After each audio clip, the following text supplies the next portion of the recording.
네, 감사합니다. 네, 감사합니다. 제가 오늘 여러분을 뵙는 게 새벽에 뵙는 게 세 번째인데요. 처음 보는 것처럼 떨리고 어제 밤도 잠을 설쳤습니다. 네, 오늘 또 고등부 학생들 이렇게 수련회 때 만났었는데 뜨거운 찬양하니까 너무 힘이 나고요. 여러분의 박수에 따라 제가 힘을 내서 말씀을 좀 증거하도록 하겠습니다. 오늘은 가정에 대한 말씀을 좀 준비했습니다. 사실 제 삶에 많은 사역이 있었지만 가장 중점으로 했던 게 저희 가정 사역이었고, 깨진 가정에서 태어난 제가 가정을 회복하는 데 저희 삶을 거의 다 들이지 않았나 이런 생각을 가져보게 됩니다. 제 스토리를 아시는 분들은 이렇게 기억하시는 분들이 계시겠지만 저는 사실 가정에 대한 얘기를 할 수 있는 형편에서 자라지는 않았습니다. 아버님 알코올 중독으로 끝까지 돌아가실 때까지 술을 드셨고, 그리고 장애인 누나를 이렇게 같이 지내면서 친구를 저희 집에 한 번도 데리고 올 수 있는 형편이 아니었고, 어디 가서 가정 얘기를 정말 예수님 믿기 전까지는 저희 가정에 대한 이야기를 한 번도 한 적이 없었습니다. 근데 지금까지 하나님께서 가정을 지켜주시고 정상적인 가정을 넘어서 행복한 가정을 주신 건 정말 하나님의 은혜라고 생각을 합니다. 제가 겉보기에는 굉장히 외향적이고 사람들 앞에 말도 잘하는 것 같지만 사실은 이제 마음속에 갖고 있는 게 이제 새 가슴이고요. 이 나이 먹도록 어디 가서 사람들과 의견을 이렇게 내거나 그럴 때 손을 들고 얘기해 본 적이 거의 없습니다. 그렇게 좀 어려운 가정이나 깨진 가정에서 자란 사람들의 공통점이 아닐까 이런 생각을 가져봅니다. 하나님의 기적을 좀 오늘 좀 어떻게 하나님께서 저희 가정을 인도하셨는지를 그 원리를 좀 나누는 시간을 갖도록 하겠습니다. 저희 집의 막내딸이 고등학교 때의 일입니다. 이 아이는 이제 학교를 중간에 이제 사정이 있어서 그만두게 되고 홈스쿨로 나중에 1년 정도 공부하면서 이제 대학을 가게 되는데, 집에서만 공부할 수 없어서 이렇게 같이 카페에서 같이 공부를 잠깐 한 적이 있었습니다. 첫째, 둘째는 일반 집의 아이들처럼 이제 굉장히 이제 첫째는 K 장녀역 역할을 충분히 하는 아이고, 둘째 아이들도 이제 저한테 이제 굉장히 예의범절을 가리키는 아들입니다. 제가 일부러 그런 걸 가르치지는 않았는데 첫째, 둘째는 어디다 내놔도 이제 염려가 되지 않는. 근데 이제 하나님께서 막내를 주셨죠. 첫째, 둘째만 키웠다면 저는 벌써 자녀 교육 이렇게 하면 성공한다는 책을 써서 히트를 쳤을 것 같습니다. 근데 하나님께서 꼭 셋째를 주셔서 책을 쓸 수 없도록 이렇게 하셨습니다. 근데 돌아보니까 셋째가 굉장히 큰 축복이라는 걸 알게 되는데요. 저희 집에서 유일하게 저한테 아직도 반말을 쓰는 아이입니다. 얘가 이제 고등학교 때 카페에서 앉아서 공부를 하다가 무슨 얘기를 했는지 모르겠지만 이렇게 얘기 나누다가 배우자에 대한 얘기를 나눴습니다. 그래서 우리 막내딸 이름이 이제 이루리, 주의 뜻을 이루리, 그래서 룰인데, 룰이야, 너는 어떤 남자를 만나고 싶어? 그랬더니 아주 서슴없이 대답하는 거예요. 능력 있는 남자. 아, 그래? 아빠만큼 능력 있는 사람 만나려면 기도를 많이 해야 돼. 그랬더니 아이가 바로 얘기하더라고요. 아빠 정도는 기도 안 하고도 만날 수 있어. 그래서 또 일침을 놔줬죠. 제가 질 사람이 아니죠. 너 나이 때는 아빠가 굉장히 무능력해 보일 수도 있어. 근데 대학을 가고 직장생활 하다 보면 아빠가 괜찮은 사람이었구나. 그리고 결혼해서 엄마가 되고 나면 아빠가 훌륭한 사람이었다는 걸 깨닫게 될 거야. 이렇게 조용할 줄 알았는데 바로 대답을 하더라고요. 아이고, 소설을 써라. 그래서 제가 얘기를 나누다가 뒤로 넘어가는 줄 알았습니다. 그럼 제가 어느 이제 집회를 가면서 차를 타고 가는데 그 아이가 했던 말이 그냥 굉장히 귀에 맴돌아갖고 굉장히 웃으면서 갔던 기억이 있습니다. 얼핏 보면 굉장히 버릇없는 아이 같고 싸가지가 없다 이렇게 볼 수 있는데, 근데 굉장히 이쁩니다. 왜냐면 그 마음이 있기 때문에 이제 그런 거죠. 제가 이런 가정에 대한 얘기를 나누다가 성경에서 좋은 가정이 있나 예를 들어봤는데, 숨겨져 있는 가정이 있었어요. 갈렙의 가정이었습니다. 사사기에 보면은 갈렙이 굉장히 전투에 뛰어나고 막 능력 있는 분 같잖아요. 그렇죠. 사실입니다. 근데 딸이 시집갈 때 딸이 아빠한테 얘기합니다. 아빠, 나를 남방 쪽으로 시집 보내니까 우물도 주세요. 그 당시 우물은 한 기업이었습니다. 물 하나 갖고 한 부족이 살 정도에 됐으니까 기업이었습니다. 그 당시 문화로는 딸이, 그리고 여자가 남자한테 그런 걸 요구할 수 없는 문화였는데, 지금부터 거의 3,800년 전 아닙니까?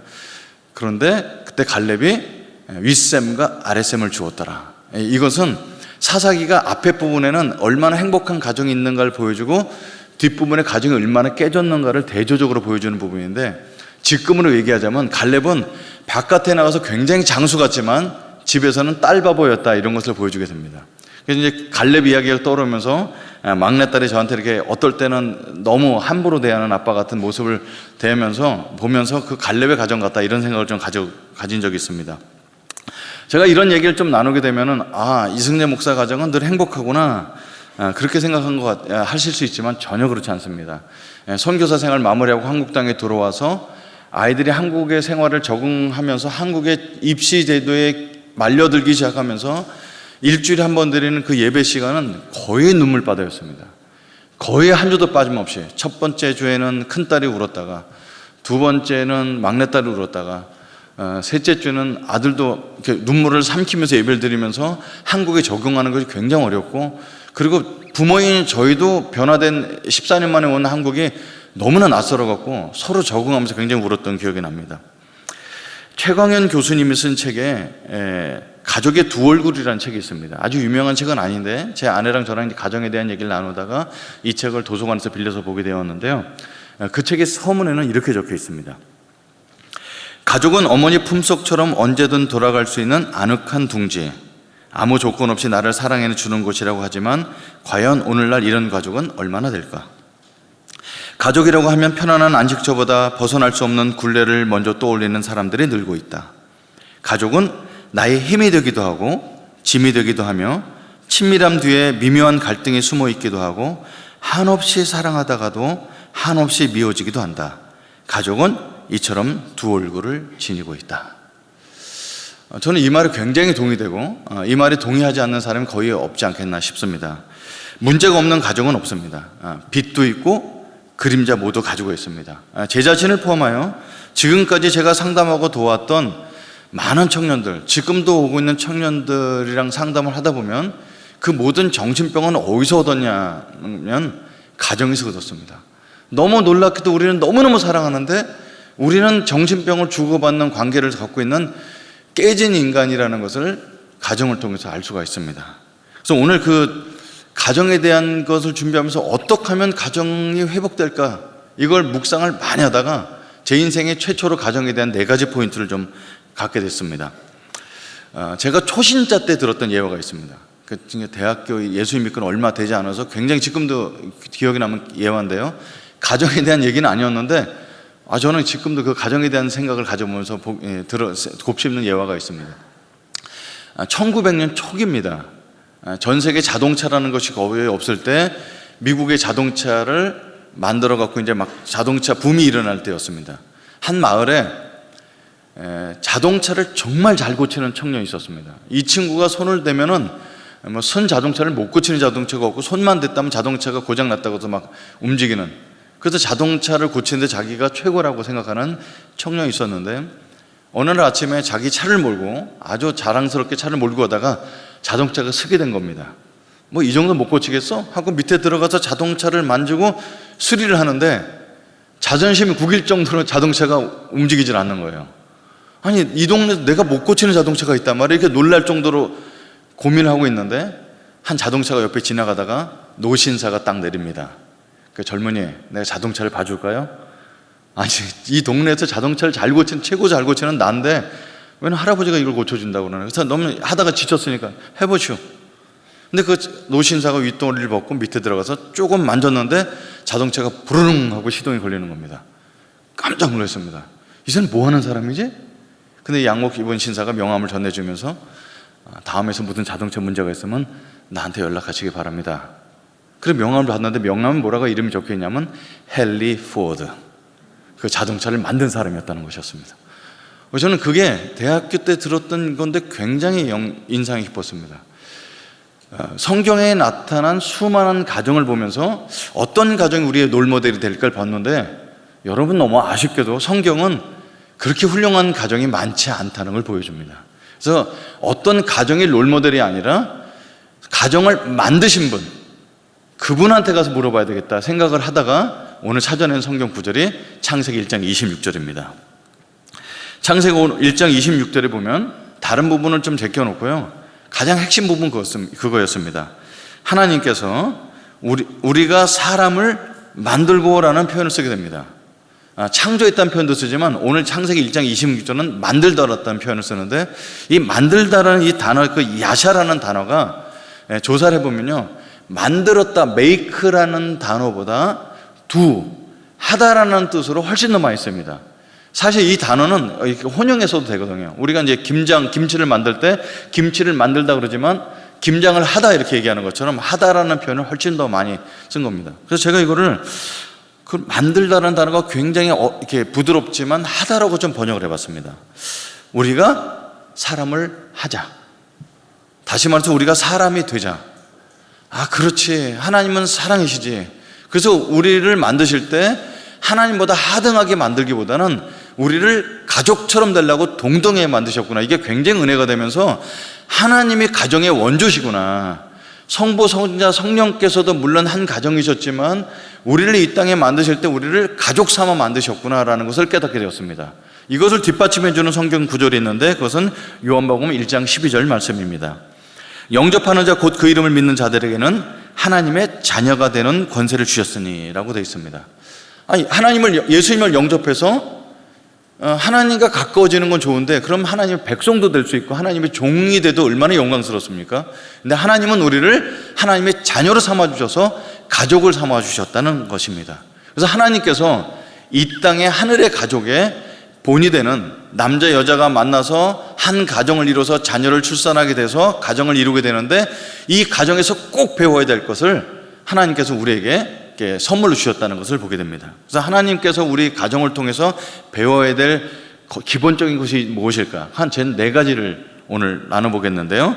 가장 첫 번째가 이런 것입니다. 첫 번째는 가정에서 첫째로 배워야 될 것은 우리가 내가 어떤 존재인지 정체성을 배우는 것이 가정이라는 것입니다. 제가 오늘 나누는 이 4가지를 결혼 전에 알았다면 훨씬 더 행복하고 좋은 아빠가 돼서 좋은 가정을 이룰 수 있을 텐데 이런 아쉬움이 있습니다. 오늘 여기 이제 청년들도 보이고 오늘 고등학생들도 보이는데 내게 주는 주례사다 이렇게 생각하고 들으시면 얼마나 좋겠다 이런 생각을 가져봅니다. 첫 번째는 가정에서는 정체성을 배운다는 겁니다. 내가 누구인지 그리고 내가 얼마나 가치 있는 존재인지 남자인지 여자인지 남성의 역할 여성의 역할 이런 것들을 배우면서 인생의 가장 중요한 부분을 배운다는 것입니다. 이것에 체험을 받지 못하면 내가 어떤 존재인지를 깨닫지 못하고 자신감이 없기 때문에 인생 가장 중요한 자신감을 놓치게 됩니다. 저희 집은 이제 자녀를 키울 때 이제 아들, 딸 이렇게 키우게 됐습니다. 연년생 이제 셋이 나와서 키우게 되는데 저는 이제 아이를 이렇게 키우고 이런 걸 잘 못합니다. 제 아내가 손이 빨라서 아이들 다 씻기고 그러는데 가끔 저에게 이제 아이들 여보 오늘 제가 이제 집안 미리 많이 빌렸으니까 손님 왔다 가셔서 아이들 좀 목욕 좀 시키세요. 그럼 이제 저는 어떻게 하냐면 하나 안에게 씻기는 게 아니고 야 3명 다 들어가. 그 욕조에 집어넣고 샤워기를 뿌리면서 야 좌양 좌 그러면 서로 등 밀어주기 이제 우양 오 해서 비누 거품하게 그래서 한꺼번에 이렇게 놀이하면서 이렇게 치웠습니다. 근데 가운데 있는 아들이 얼마나 힘들었겠어요. 근데 이제 조금 크면서 야 오늘은서부터는 아들은 아빠랑 같이 목욕하고 딸은 엄마랑 같이 목욕한다. 자연스럽게 그렇게 나누죠. 그러면서 아이들은 남자란 말이야 여자란 말이야 이렇게 말을 하지 않더라도 성 정체성에서도 배우면서 그리고 아버지의 역할과 어머니의 역할을 보면서 물론 남자 여자의 역할이 아주 정해진 건 아니지만 기본적인 것들을 이렇게 배워나가게 됩니다. 그래서 정체성은 부모가 앉아서 야 오늘 앉아봐라 내가 오늘 정체성에서 알려줄게 이렇게 알려주는 것이 아니라 삶을 통해서 자연스럽게 전달된다는 것입니다.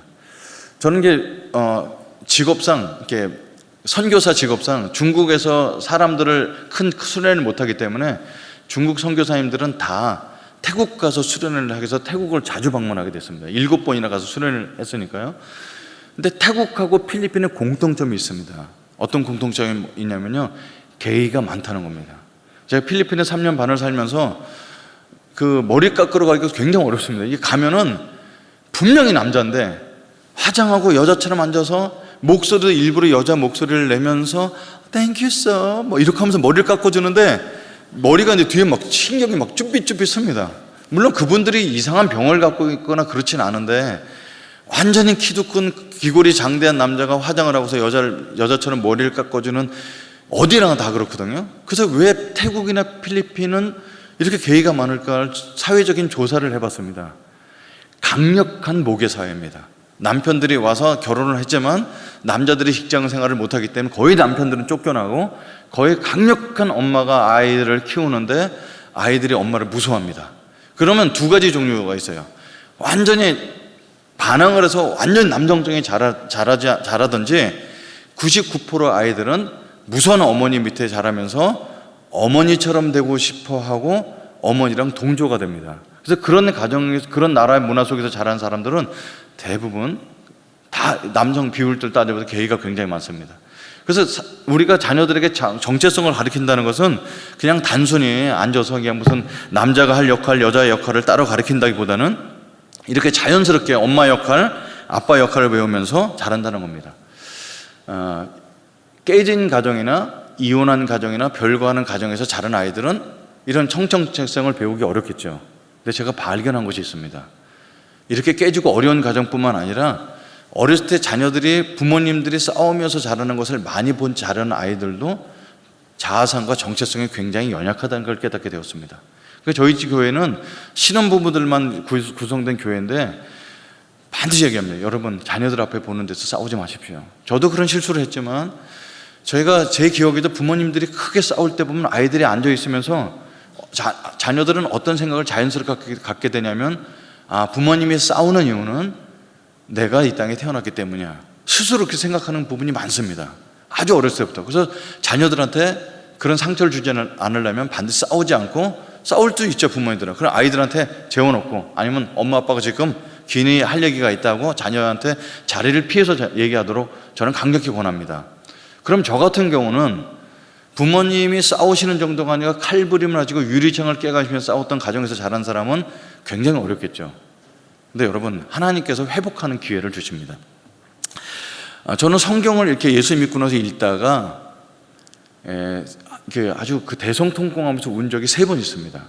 첫 번째 울었던 것은 어디냐면 디모데 후서를 읽다가 사도 바울의 그 갈급한 심정, 그 절박한 심정을 보면서 복음이 끊기지 못하는 그 심정을 갖고 디모데 후서를 쓴 걸 보고 같이 갑자기 동조돼서 운 적이 있습니다. 울 수가 있죠. 근데 두 번째 울었던 성경의 본문은 잠언 16장이었습니다. 잠언 16장은 눈물 포인트가 없는데, 근데 읽다가 하나님께서 내 삶을 인도하시는데 틀림없다는 그 사실이 그렇게 감격스러워서 울었습니다. 세 번째 울었던 데는 어디냐면 마태복음 1장이었습니다. 누가 누구를 낳고 누가 누구를 낳고 누가 누구를 낳고, 거기서 은혜 받기가 굉장히 어려운 부분인데 저희 어머님이 저한테 어렸을 때부터 자라면서 해줬던 말씀이 있습니다. 너희 안성이치 집안은 더러운 시종자들이야, 이렇게 맨날 욕을 하셨어요. 옛날 부모님들은 그렇게 왜 욕을 하셨냐면 그렇게 되지 말라고 거꾸로 얘기하신 거죠. 그건 그 마음은 압니다.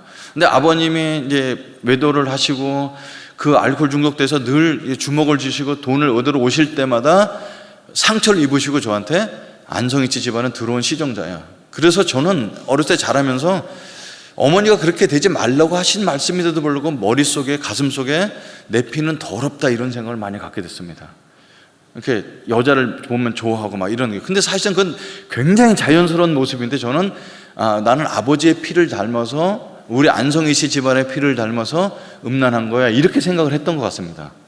그래서 이제 그런 것을 마음속에 그냥 속에 누르고 있었는데, 오늘날 마태복음 1장을 읽는데 누가 누구를 낳고 누가 누구를 낳고 아브라함의 자손의 세계라 쭉 읽는데 갑자기 감동이 오면서, 그렇지, 나는 혈통으로는 안성이씨 집안일지 모르지만 나는 예수 그리스도를 통해서 아브라함의 자손이 됐어.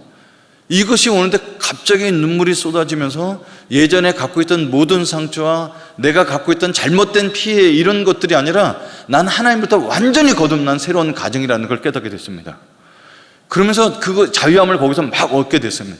그래서 누가 뭐라고 그랬던, 우리 아버님이 어떻게 살다가 돌아가셨건 그거랑 전혀 상관없이 아버지도 용서할 수 있었게 됐고, 우리 아버지도 그렇게 살 수밖에 없었던 것이, 우리 아버지 5살 때 아버지를 잃게 됐고, 월남전에 끌려가시고 갔다 오시고 일본에 끌려갔다 오시고 하시면서 갖고 왔던 수많은 트라우마 때문에 그렇게 살 수밖에 없다는 것을 다 용납하게 되었습니다. 그래서 저는 확실히 얘기합니다. 여러분, 우리는 완벽한 부모가 될 수가 없고, 아까 말씀드린 것처럼 어떤 가정은 두 얼굴을 갖고 있지만 하나님을 만나게 되면 온전한 치유가 있다는 것을 저는 확신하게 됩니다.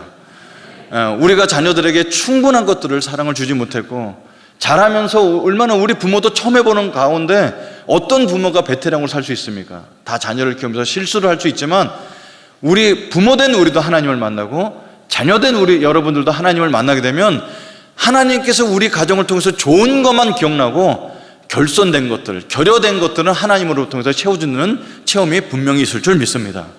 그래서 가정에서 가장 먼저 배워야 될 것은 정체성, 그래서 신앙이라는 것을 저는 확신하게 됩니다. 두 번째로 가정에서 배워야 될 것이 있습니다. 그것은 뭐냐면 인간관계의 기초인 사랑을 배우는 곳이라는 것입니다. 생애 최초로 사랑을 주고받을 수 있는 사람을 만나는 곳이 가정입니다. 나를 이 땅에 태어나게 한 존재인 부모님으로부터 무조건적인 사랑을 받아본 사람은 그 무조건적인 사랑을 받았던 힘과 사랑의 능력을 말미암아 세상을 넉넉히 사랑할 수 있는 힘을 얻게 됩니다. 그러다 보면 사무엘 같은 사람이 있어요. 사무엘은 어렸을 때부터 부모를 떠나서 다른 사람의 손에 맡겨서 자란 사람인데 이스라엘의 사사가 되면서 굉장히 큰 영향을 미친 사람입니다. 아니, 좋은 가정 환경이 아니었거든요. 그를 맡아준 영적인 아버지인 엘리는 영적으로 굉장히 무딘 사람이었을 뿐만 아니라 그런 양부모였고요. 그 영적 아버지의 제사장 밑에서 자랐던 아들인 홈리와 비느하스는 제사장이라고 부를 수 없을 정도의, 입에 담기 어려울 정도의 갖고 있던 종교 깡패였습니다. 제가 여기 아이들이 있어서 자세히 얘기하지 않을 정도로 그 정도, 그런 사람들 밑에서 직업과 영적인 것을 배운 사람이, 그런 악한 환경에서 자랐던 사람이 어떻게 세상을 움직일 수 있고 이스라엘을 지킬 수 있는 사자가 되었을까? 거긴 여러 가지 비결이 있겠죠. 제가 성경에서 찾아놨던 비결은, 첫째는 그 어머니가 한나라는 어머니는 정말 기도의 어머니였다는 것입니다. 그래서 기도를 그냥 많이 했다 정도가 아니라 사무엘을 낳고 나서 그가 하나님께 드렸던 기도가 사무엘상 2장에 나타났는데, 그 한나의 기도를 분석해 보면 사무엘상하 전체를 요약한 내용을 담고 있습니다. 그러니까 기도를 그냥 많이 했다는 정도가 아니라 이분은 영적으로 정말 깨워서 하나님의 대언자처럼 기도했던 사람인 것을 알 수 있습니다. 그럼 자녀 교육을 잘하려면 기도를 많이 해야 되는, 물론 기도해야 됩니다. 근데 제가 여러분과 꼭 나누고 싶은 이야기는 두 번째 포인트에 있습니다. 사무엘은 어렸을 때부터 부모 곁을 떠나서 남의 밑에서 영적인 환경, 그리고 신체적인 환경도 별로 좋은 데서 자라지 못했지만 어떤 부분이 포인트냐면 그 아이가 젖되기 전까지는 엄마 품에 있었다는 겁니다. 그래서 젖된 후에 엘리 제사장에게 드리면서 이 아이를 잘 키워달라고 맡깁니다. 근데 여러분, 젖되는 나이가 몇 살인가요? 3살에서 4살, 많게는 5살까지 젖을 먹는 아이들이 있습니다. 그래서 3살, 4살, 5살은요 아이들의 심성이, 그리고 인격이 80% 이상, 많게는 90% 이상 이미 완성되는 나이입니다. 그래서 인생에서 정말 가장 중요한 시기는 1살 때까지, 그리고 2살서부터 5살 때까지 인성이 완성되는 그 기간 동안에 엄마가 아이를 데리고 모든 것들을 간절함으로 가르쳤다는 사실을 볼 수가 있습니다. 이렇게 부모와 정성과 노력을 다해서 키웠던 아이가 자라면서 환경이 악하다 할지라도 그걸 뛰어넘을 수 있는 힘을 갖고 자라게 되는데요. 근데 이렇게 생각할 수 있습니다. 저는 자녀를 3살, 4살 때까지 뿐만 아니라 지금까지 지극정성으로 키우는데 아이가 빗나갔습니다. 여러분, 자녀 교육은 부모가 하는 대로 되지 않죠. 그리고 모든 것이 다 부모의 잘못도 아닐 수도 있습니다. 여러분, 제가 어머님이 스님이었기 때문에 절에 가지 않았잖아요. 왜냐하면 신앙은 혈통으로 전달되는 것이 아니기 때문에. 그래서 여기 이제 다음 세대 여러분에게, 오늘 고등부 학생들도 앉아 있는데 꼭 말씀드립니다. 부모님이 신앙을 물려주고 교육하는 것은 부모의 역할이 굉장히 큽니다. 그러나 시기가 지나면 스스로 서게 됩니다. 사무엘의 신앙이 좋았던 이유는 이런 부분에 있어요. 사무엘 성경에 보면은요, 사무엘이 자라면서 여호와 앞에서 섬겼더라.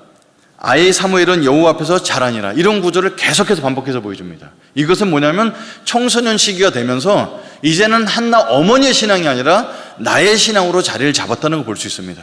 그래서 어쩌면 70%, 적게는 60% 정도는 부모가 어렸을 때 키우는 부모의 영향이 크다면 이후의 인생을 살아가면서 만나는 사회의 경력과, 그리고 사회의 악한 영향과 이런 것들을 극복해내는 것은 우리 자녀들의 스스로의 신앙의 힘이 굉장히 크다는 겁니다. 그래서 저도 아이들과 얘기를 나눴어요. 얘들아, 내가 엄마 아빠가 정말 선교사를 살면서 최선을 다해서 키웠지만 이제 너희들이 성인된 너희들의 신앙은 너희들의 몫이다. 그래서 만약에 너희들이 믿지 않는 남편을 만나거나 배우자를 만나거나, 그리고 신앙이 흔들릴 때도 물론 뒤에서 열심히 기도해주고 너희를 지지해주겠지만 이제 신앙은 너희들의 것이다 하고 아이들도 다 아멘을 받았습니다. 그래서 이게 가족 분화인데, 부모의 책임과 자녀들의 책임이 함께 있어야 된다는 것입니다. 그럼 저는 이런 정체성 문제도 있지만 이런 무조건적인 사랑을 받아보지 못한 환경에서 자란 사람이기 때문에 이런 부분 굉장히 흔들리고 사람한테 사랑 주기 어렵죠. 그런데 제 인생을 돌아보면서 제가 가정을 이루면서 이런 것을 배웠던 것이 있었습니다. 저희 장인어른이신데요. 저는 이제 이런 권위나 이런 깨진 가정에 자란 사람은 윗사람과 대인관계가 굉장히 어렵습니다. 지금 청소년들한테 제가 웃겨가면서 설교를 하고 이런 것들은 얼마든지 가능한데 저보다 연세가 좀 있으신 분 만나서 정확한 얘기를 드리기 굉장히 어렵습니다. 그게 이제 권위에 대한 깨진 부분이 있어서 그런데요. 제가 이제 아내 되는 사람을 만나서 같이 사랑을 하면서 결혼 승낙 받으러 가야 되는데 저희 부모님은 다 돌아가시고 안 계시니까 장애는 안 되는데 이제 아내 쪽에 가서 말씀드렸는데 어렵습니다. 여러분, 저는 서울 사람이고 제 아내는 이제 여러분이 사는 동네인 경상도입니다. 여러분, 제가 한번 처음에 가서 상처를 많이 입었죠. 왜냐하면 제 보는 앞에서 너무 큰 소리를 막 싸우시고 그러니까 너무 상처를 받았는데 알고 봤더니 그분들의 평상 언어가 그런 언어였다는 걸 알게 됐습니다. 그래서 이제 얼마나 무섭습니까? 이제 따님한테 가서 이제 장인어른 되실 분한테 가서 인사를 드리고 인사드리러 왔습니다. 누군가. 그래서 둘째 따님과 사귀는 아무개입니다. 그러면 장인어른은 장로님이시기 때문에 그 집에 예수님은 언제부터 믿었는가 이런 거 질문을 하실 줄 알았어요. 장인어른께서 첫 번째 질문이 연봉은 얼마인가 이렇게 물으셨습니다. 근데 뭐 CCG 간사는 한 달에 월급 10만 원이 안 될 때 살았으니까 연봉이라고 말할 게 없었습니다. 그래서 솔직히 말씀드렸어요. 실망 안 드리려고. 저는 CCG 간사인데 후원을 받아서 살고 있는데 지금 조금 어려워서 한 달 생활비가 10만 원 될까 말까 좀 고민하고 있습니다. 그래서 잠깐 침묵을 하시더니 부모님은 뭐 하시고 어머니 아버님 다 돌아가셨습니다. 잠깐 멈추더니 나가! 이러시더라고요. 그래서 너무 섭섭했습니다. 그래서 제가 말씀드렸죠. 저는 딴 건 없지만 믿음은 있습니다. 믿음 나도 있어, 나가! 이러셔갖고 이제 쫓겨나게 됐습니다. 그렇게 무섭게 말씀하시는 거예요. 그래서 그 바깥에 쫓겨나서 있는데 그냥 이 모멸감과 이런 것들이 굉장히 막 왔습니다. 그래서 제가 포기할 수는 없죠. 그 사랑하는 여인이 있는데. 그래서 다음에 또 소고기 2근 사고 갖고 또 경상도까지 문경까지 내려가서 또 인사드리러 갔는데 아버님 마침 안 계셨어요. 근데 제가 집에 들어가서 이제 장모님 되실 분한테 소고기를 전달하고 앉아 있는데 아버님 퇴근해서 들어오시더니 막 소리를 지르시는데 저 사람을 왜 집안에 들여놓은 거야? 나가! 막 그러셔갖고 그날도 또 나오게 됐습니다. 추석 때가 됐습니다. 또 소고기 2근 들고 찾아갔습니다. 소리는 이번에는 안 지르시더라고요. 밥을 먹는데 저쪽 테이블 구석에 앉아서 이렇게 죄인처럼 이렇게 먹고 대예배 드리는데 같이 가서 예배를 드렸습니다. 그러고 나서 이제 저녁 식사를 하고 있는데 이게 저녁 식사를 하고 있는데 전화를 받으시는 거예요. 그래서 뭐 그리고 전화를 끊으십니다. 그랬더니 아버님이 갑자기 뭘 하시냐면 오늘 담임 목사님 전화 왔는데 우리 가족 보고 특송하란다. 저희 장인어른, 저희 아내 쪽 가정은 다 음악가 가정입니다. 그래서 밥을 빨리 먹고 나서 특송 준비를 하는 거예요. 찬송가를 해갖고 사보로. 그래서 저도 옆에 껴갖고 베이스를 했습니다. 거기서 이걸 먹을 각오를 했는데 아무 소리 안 하시더라고요. 그래서 베이스를 하고 연습을 하고 있어 이제 특송을 할 때 저도 따라 나갔습니다.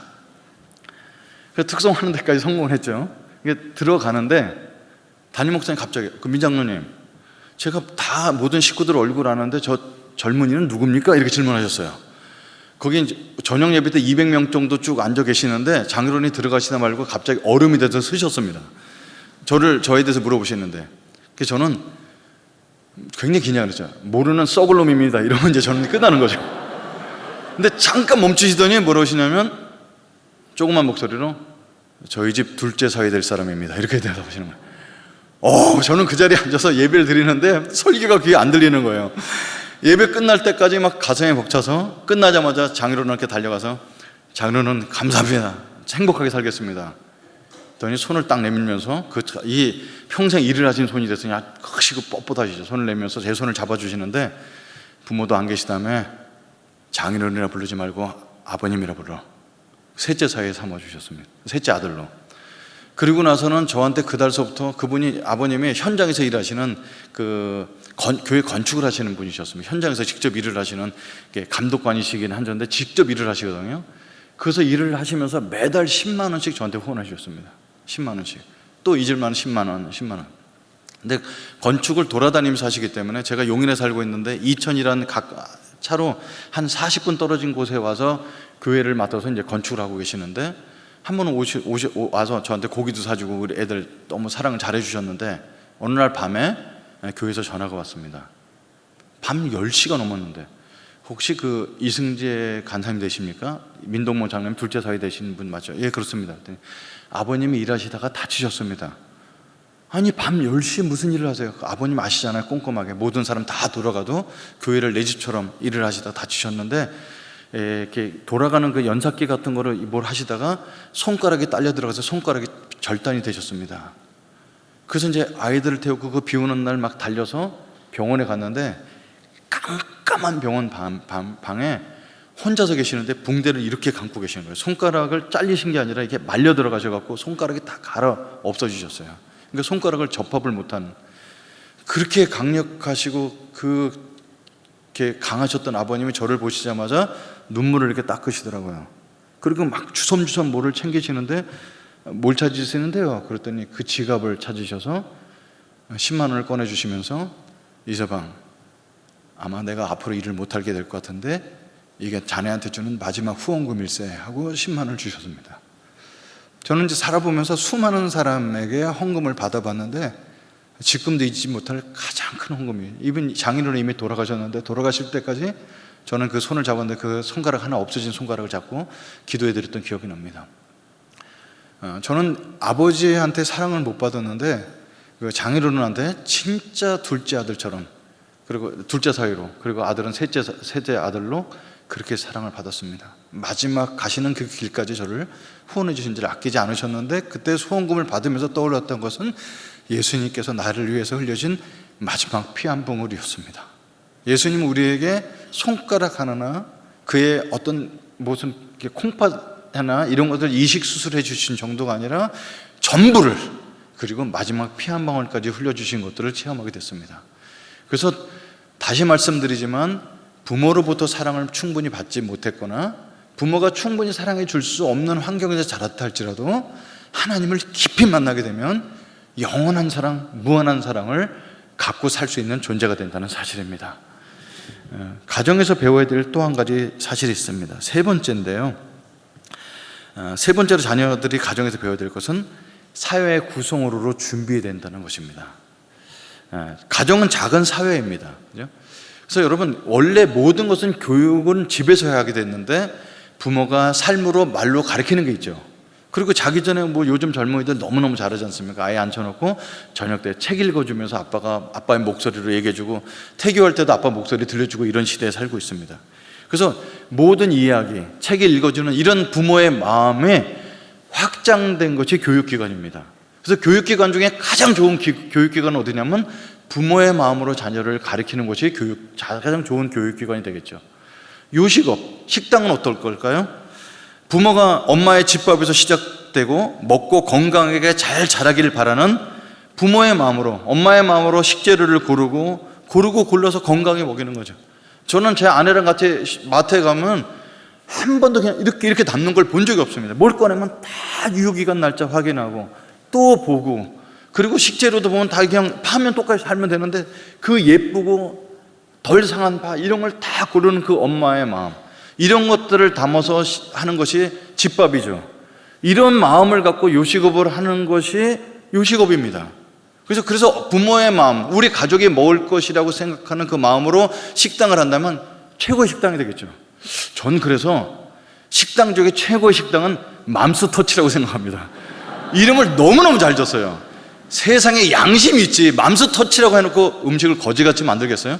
그래서 제가 한번 불독 같은 눈동자로 쳐다보면서 가끔 사 먹습니다. 그러니까 엄마의 마음, 부모의 마음을 가지고 하는 요식업. 그래서 또 뭐 의료기관은 어떻게 될까요? 밤새 열이 나는 아이에게 수건을 얹어두던 그 부모의 마음, 이것이 확장된 것이 의료기관이라고 생각합니다. 그래서 사실은 가정에서 의료라든지 교육이라든지 요식업에 대해서 가르치고 전문성 있게 가르치는 건 아니지만 아이들이 자라면서 내가 어떤 직업을 갖든지 이 뿌리가 가정에 있다는 걸 잘 아는 아이들은 이런 먹거리 갖고 장난을 치거나 이런 모든 교육기관이나 어떤 것이라도 이것을 나의 수익 수단으로만 보지 않고 사회에 공헌하는 아이로 올바르게 자란다는 사실입니다. 제가 중국에 살고 있을 때 이제 있는데요. 제가 한국에 모금하러 잠깐 들어왔다가 막 그때 아내가 사오라는 게 있어요. 한국에 고추장 뭐 이런 거 사고 다 가방에 가득 찼는데, 그래서 제 마음에 한국에 3년 만에 들어왔는데 우리 아이들을 위해서 장난감을 하나 사갖고 싶었어요. 왜냐면 중국의 장난감은 이제 막 만지면 색깔도 없고 환경 호르몬이 너무 나오기 때문에 한국 게 좀 낫겠지. 그래서 한국 장난감을 사가려는데 이제 가방도 한계도 있고 재정이 한계가 있으니까 딸 걸 사야 될까 아들 걸 살까 고민을 했습니다. 그러다가 그래도 딸 둘이고 아들 하나니까 야, 그냥 딸들 걸 이번에 사갖고 와서 같이 놀게 하자 해갖고 소꿉장난 세트를 샀습니다. 그래서 뭐 아들한테 미안하지만 그래서 소꿉장난 세트는 다 같이 놀 수 있으니까 그래서 따단 그래서 아빠 선물 사왔다 소꿉장난 세트를 애들한테 줬어요. 근데 이 소꿉장난 세트를 너무 놀랍게도 우리 아들이 가장 좋아했습니다. 딸들은 놀다 그냥 다 했는데 이 아들은 엄마 성격이 닮아갖고 과자를 다 빻아갖고 그릇에 담아갖고 여보 와서 식사하세요 엄마 목소리까지 흉내내갖고 애들이 와서 같이 먹고 이걸 엄마가 하는 것처럼 다 닦아갖고 다 엎어갖고 말려놓고 이러는 거예요. 딸들은 전혀 관심 없는데. 그게 너무 신기하다. 그래서 역시 엄마 성격 닮아서 그런지 그 꼼꼼하구나 그랬어요. 이 둘째 아들은 대학을 갈 때 요리 대학을 가게 됩니다. 그 3살 때 그냥 놀았던 건데, 여러분 큰 딸은 어떻게 지냈을까요? 유치원에 먼저 갔거든요. 그러니까 중국은 유치원이 타가소 개념이라서 아침 7시에 가서 오후 5시나 돼서 오는 거예요. 이 동생 둘은 유치원에 가고 싶어 죽겠는 거죠.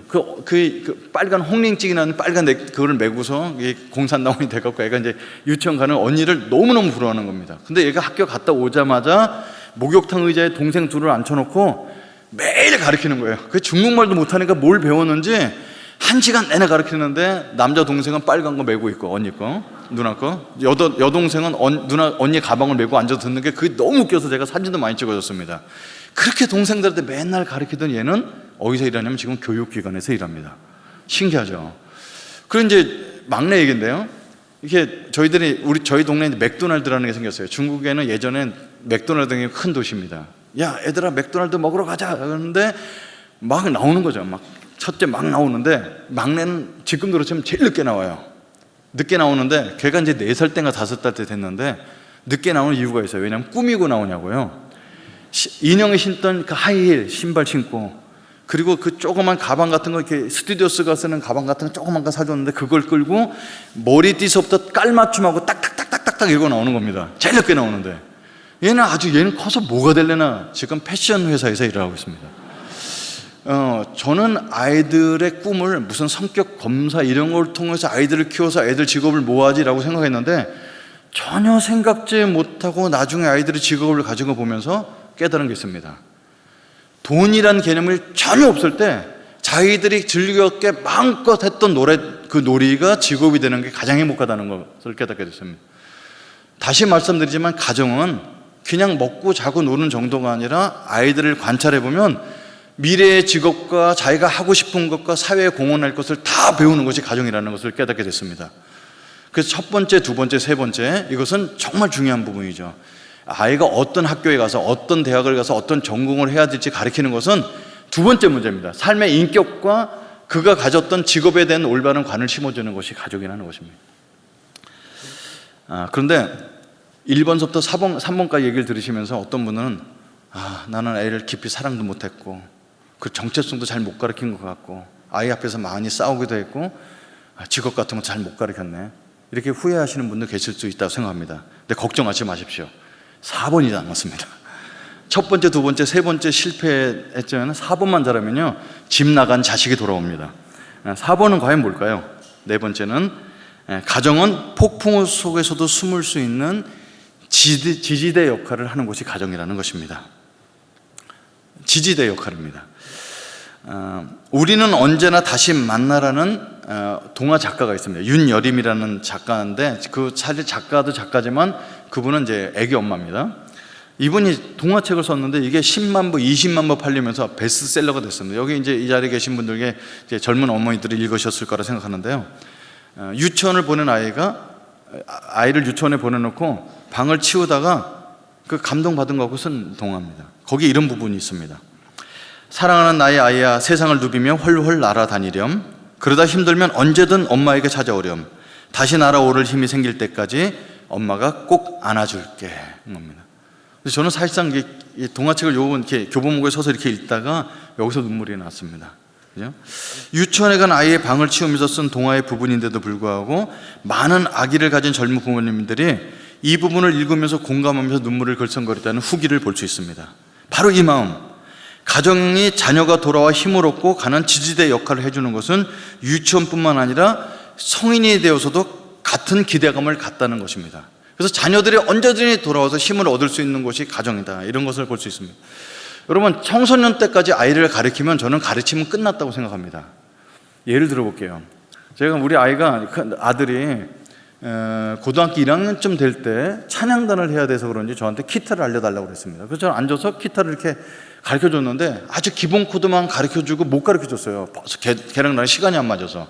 근데 몇 개월 만에 집에 들어갔는데 기타 잘 치는 아이가 있는 거예요. 그래서 아들 친구가 왔나 문을 열어봤는데 아들이 치고 있는 거예요. 기타를 누구한테 배웠냐? 아빠가 못 가르쳐줬는데 그때. 유튜브 보고 배웠어요. 여러분, 지금은 다 유튜브 보고 배우잖아요. 여러분, 유튜브 보고 배우니까 유튜브는 내가 키면 되고 돈도 들지 않습니다. 되게 유익한 것 같습니다. 근데 유튜브에 가장 큰 허점이 있습니다. 유튜브는 인격이 없습니다. 여러분, 모든 것들 유튜브를 통해서 배우는데 인격을 배울 수가 없습니다. 여러분, 아무리 좋은 설교를 듣고 유명한 사람의 설교를 들어도 삶의 변화가 안 됩니다. 왜? 인격과 인격의 만남이 없기 때문에. 그게 유튜브의 가장 큰 맹점입니다. 그래서 지금 청년들이나 아이들이 자라면서 기능적인 거나 이런 것들은 굉장히 많이 배웠는데 존경하는 사람이 거의 없습니다. 이게 우리 때랑 굉장히 다릅니다. 인격적인 만남이 없기 때문에 그렇습니다. 여러분, 제가 자녀를 키워보고서도 확실히 확인했지만 자녀가 부모를 말을 듣는 것은 언제까지 말을 듣냐면요, 관계가 좋을 때 듣습니다. 어린아이도 마찬가지예요. 자녀가 말을 듣지 않는다, 그리고 여기 자녀들 계시지만 부모 말을 듣고 싶지 않다는 것은 부모가 유튜브보다 지식이 떨어졌기 때문이 아닙니다. 관계가 안 됐기 때문에 그렇습니다. 여러분, 어느 시대나 자녀가 부모보다 훨씬 똑똑합니다. 저도 우리 부모보다 학력이 높습니다. 우리들은 또 자녀를 키울 때 빨리 조교육을 통해서 많은 것들을 가르치기 때문에 우리 자녀들은 부모보다 훨씬 똑똑할 겁니다. 그래서 가르치는 지식을 갖고 자녀를 가르칠 수 없고, 아이들은 이미 유튜브나 이런 걸 통해서 부모가 가르쳐 준 것도 다 점검을 하는 시대에 살고 있습니다. 그런데 아무리 지식이 많아도 우리가 살고 있는 경험이 있잖아요. 그것을 나눠주고 싶은데 했던 얘기 또 하고 관계가 나빠지면 듣지 않습니다. 그래서 가장 좋은 방법은, 그리고 중학교 2학년 넘어가면서 청소년 시절을 자라면서 우리가 가져야 될 태도는 뭐냐면 자녀를 친구처럼 여기는 겁니다. 그래서 좋은 관계에 투자를 해야 됩니다. 여러분, 저는 세대 차이는 극복이 안 된다고 믿습니다. 저는 해보니까 안 되더라고요. 우리 큰딸이 저한테 문자를 주면서 아빠, 82년생 김지영이라는 영화를 꼭 보세요. 돈은 넣어주지 않고 문자로만 보내왔습니다. 그래서 아내랑 같이 가서 82년생 김지영을 보는데 이해가 가요. 지금 애기 한 명 낳고 사는 게 저렇게 힘들구나. 막 정신병이 올 정도로 힘듭니다. 그런데 나도 모르게 하고 싶은 얘기 있잖아요. 라떼는 말이야, 엄마는 아무 누구 도움도 없이 연령세 셋을 키우는데 힘들다는 소리 안 했는데 왜 한 명 갖고 저렇게 힘들게 할까, 이런 갈등이 있어요. 머리는 이해되지만 가슴으로까지 이해가 안 되는 거예요. 그리고 그 영화상에서 그 남편이 공유입니다. 공유. 근데 남편이 공유인데 힘들다는 게 이해가 안 되는 거죠. 예. 그러니까 어떤 부분이냐면 머리는 이해되냐면 가슴까지 이해가 되지 않는 데서 세대 차이는 극복이 안 된다, 이런 생각을 가져봅니다. 근데 세대 차이를 극복하는 유일한 방법은 자녀와 좋은 관계를 유지하는 겁니다. 성경에는 원리가 아주 간단히 나왔습니다. 에베소서 6장 1절에서 4절까지 자녀들아, 주 안에서 너희 부모를 순종하라, 이것이 옳으니라. 부모께 순종하는 건 자녀의 역할입니다. 부모의 변화는 주님께 기도하고 맡겨야 됩니다. 부모가 어떻게 변하겠습니까? 마찬가지입니다. 또 아비들아, 너희 자녀를 노엽게 하지 말고 오직 주의 교훈과 훈계로 양육하라, 그렇게 말씀하고 있습니다. 여러분, 자녀는 좋은 관계를 유지하기 위해서 그 아이들을 노엽게 하지 않는 것이 부모의 역할입니다. 자녀의 변화는 누가 합니까? 하나님께 맡겨야 됩니다. 그래서 이 원리만 가지고 살면은 집 나갔던 자녀들이 돌아오는 것을 경험하게 됩니다. 여러분, 자녀는 청소년 시기가 지나고 이렇게 고등학생 됐다면 친구입니다.